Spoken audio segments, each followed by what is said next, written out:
સૌપ્રથમ આપ સૌને ગુરુ પૂર્ણિમાની હાર્દિક શુભેચ્છાઓ. ગુરુ પૂર્ણિમા માત્ર એક તહેવાર નથી, પરંતુ આપણા જીવનમાં જ્ઞાન, માર્ગદર્શન અને સંસ્કાર આપનાર ગુરુજનો પ્રત્યે કૃતજ્ઞતા વ્યક્ત કરવાનો પવિત્ર અવસર છે. અષાઢ સુદ પૂર્ણિમાના આ દિવસે આપણે આપણા શિક્ષકો, માર્ગદર્શકો અને માતા પિતાના આશીર્વાદ પ્રાપ્ત કરીએ છીએ. સંત કબીરદાસજીએ ખૂબ સુંદર વાત કહી છે. ગુરુ ગોવિંદ દો ખડે કાકે લાગુ પાય, બલિહારી ગુરુ આપનો ગોવિંદ દિયો બતાય. આ દોહાનો અર્થ એ છે કે જો મારી સામે ગુરુ અને ભગવાન બંને ઊભા હોય તો હું સૌ પ્રથમ ગુરુના ચરણોમાં નમન કરીશ, કારણ કે ગુરુએ જ મને ભગવાન સુધી પહોંચવાનો માર્ગ બતાવ્યો છે. મિત્રો, ગુરુ આપણા જીવનના સાચા દિશાસૂચક છે. માતા પિતા આપણને જીવન આપે છે, જ્યારે ગુરુ આપણને જીવન જીવવાની સાચી દિશા આપે છે.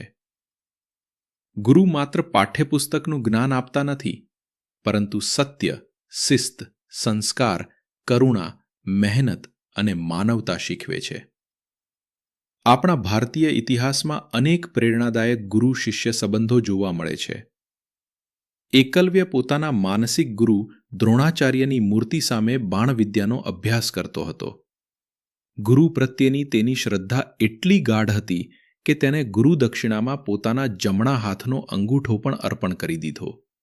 તેવી જ રીતે સ્વામી વિવેકાનંદ અને શ્રી રામકૃષ્ણ પરમહંસનો સંબંધ પણ આપણને પ્રેરણા આપે છે.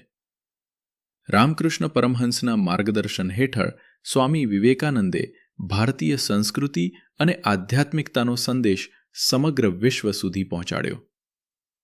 તેઓ માનતા હતા કે સાચો ગુરુ માણસની અંદર રહેલા આત્મજ્ઞાનને જાગૃત કરી શકે છે. આજના ટેકનોલોજીના યુગમાં પણ ગુરુનું મહત્વ ઓછું થયું નથી. કદાચ તે વધુ વધ્યું છે.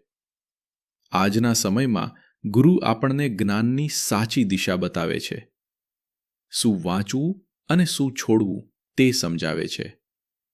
નૈતિક મૂલ્યો શીખવે છે, જેવા કે માનવતા, દયા અને ભાઈચારાના ગુણો પોતાના આચરણથી શીખવે છે.